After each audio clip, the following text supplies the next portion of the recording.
સમય સાથે જેવો સમય છે એવું થવું પડશે. જેવા લોકો છે, મનુષ્ય તો નથી થવા ઈચ્છતો. ઘણા બધા સંસારમાં લોકો છે જે બિલકુલ જ થવા નથી ઈચ્છતા, જે જેવા છે એના સાથે એવા કે અમે આવા છીએ. પણ કલિકાલનો આ પ્રભાવ એવો છે કે આ કલયુગમાં ક્યારેક જેવા સાથે તેવા થવું પડે છે.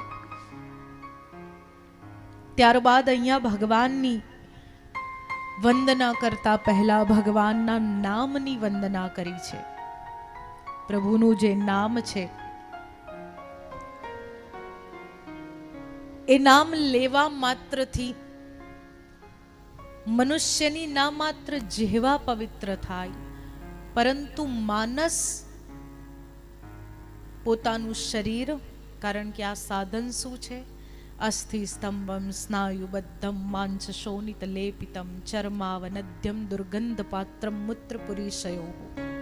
શરીરના વખાણ નારદ પરિવ્રાજકમાં કઈ રીતે કરવામાં આવ્યા છે કે અસ્થિ સ્તંભમ સ્નાયુબદ્ધમ માંસ શોણિત લેપિતમ, અસ્થિઓના થાંભલા, નસોના જાડા, માંસના લોચા, ચર્માવનદ્યમ દુર્ગંધ પાત્રમ, ખાલી આ ચામડાનું જ સુખ. આજે આપણી ચામડી છે, આ કવર માત્ર કાઢી નાખવામાં આવે તો શું આ શરીર પ્રત્યે કોઈને પ્રેમ રહેશે? કોઈ પ્રકારનું આકર્ષણ થશે? માત્ર આ ચામડી કાઢી નાખવામાં આવે. દુર્ગંધ પાત્રમ મૂત્રપુરીશયો, કે માત્ર દુર્ગંધનું પાત્ર મલમૂત્રને ભેગું કરવાનું આ સાધન છે ને, એ સાધનને જો પવિત્ર કરવું હોય તો રામ નામ લેવું પડે. બ્રહ્મ રામ તે નામ બડ બરદાયક બરદાની. શું કહ્યું છે કે બ્રહ્મ રામ છે. રામ કોણ છે? સ્વયં પરબ્રહ્મ પરમાત્મા. ભગવાન શ્રી રામની એક એક લીલાઓથી એ સાબિત થાય છે કે પ્રભુ પરબ્રહ્મ પરમાત્મા છે. એ પરબ્રહ્મ પરમાત્મા છે એટલા માટે જ તો આટલી સરળતા છે. ભગવાન કહે છે ને, મોહ કપટ છલ છિદ્ર ન ભાવા. ભગવાનને કપટ છલ જરા પણ ગમતું નથી ને પોતે કપટ કરતા પણ નથી. પ્રભુની અંદર પણ કોઈ કપટ નથી, સરળતા, નિશ્ચલતા. એ પરબ્રહ્મ પરમાત્મા જ હોઈ શકે ને ત્યારે જ તો માતા પિતાના વચનનું, આટલા કઠિન વચનનું પાલન હસતા હસતા કરી શકે. નહીં તો અત્યારના સમયમાં આપણે નથી જોતા, બાળપણમાં રામ લખનની જેને ઉપમા આપવામાં આવે છે, મોટા થઈને ક્યારે રાવણ અને વિભીષણ તો ના કહી શકાય, કારણ કે વિભીષણજી તો ઝઘડ્યા જ નથી. કુંભકર્ણ પણ ના કહી શકાય, કારણ કે એ તો નિદ્રાધીન જ હતા. પણ ક્યારે રાવણના ગુણ ઉતરી જાય છે.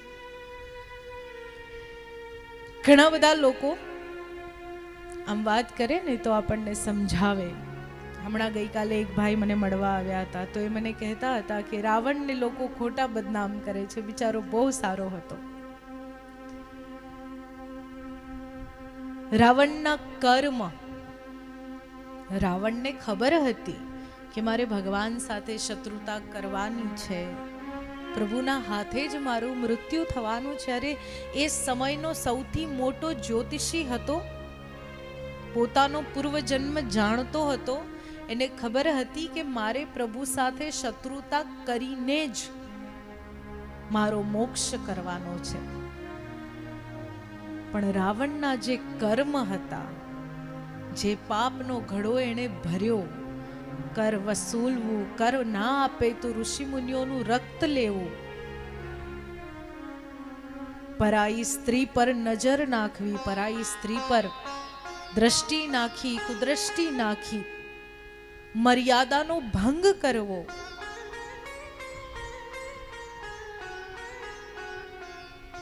રાવણના એ જે કર્મ હતા, એ કર્મના કારણે રાવણના વખાણ સંભવ નથી.